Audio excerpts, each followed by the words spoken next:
African town of Senegal after thousands of predominantly white farmers surrounded the local courthouse there. Demonstrators wanted two suspects handed over to them whose case was to be heard in that court.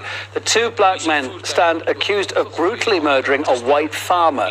The crowd tried to force their way into the farmhouse as police tried to hold them back. The clashes saw a police van overturned and set alight and a few stun grenades thrown. The protesters accused the government there of inaction on farm murders in South Africa.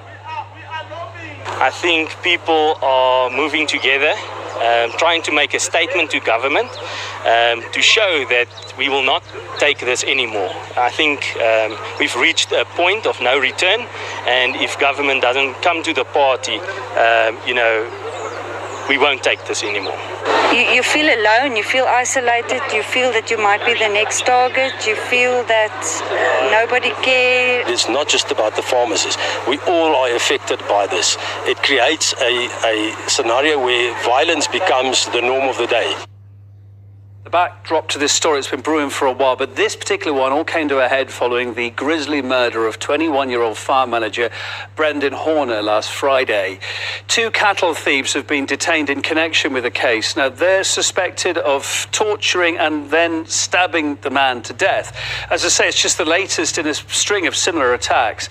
Though South Africa's Minister of Justice stressed Horner's murder was no excuse for attacking the courthouse, he said. He described the scenes as anarchic violence and went on to say, too, that there was no place for such behaviour in a democracy.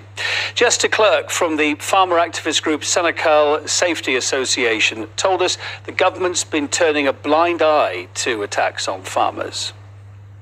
The problem is the farmers have been ignored for so long that nothing is done with our complaints. Nobody cares about us.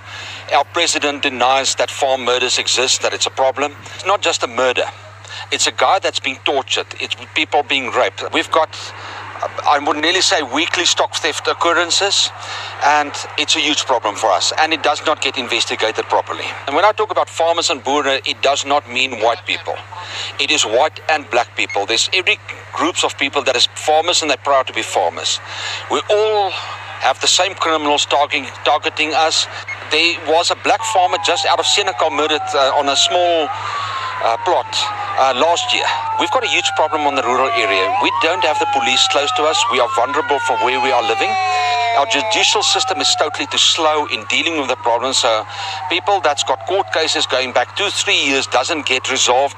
Those people get out on bail quickly and they perpetrate the same crimes over and over again. Farmers want the message to go out. We can't be ignored any longer. Put pressure on our government that our plight can be heard all over the world. Put pressure on our government to look after all of its citizens.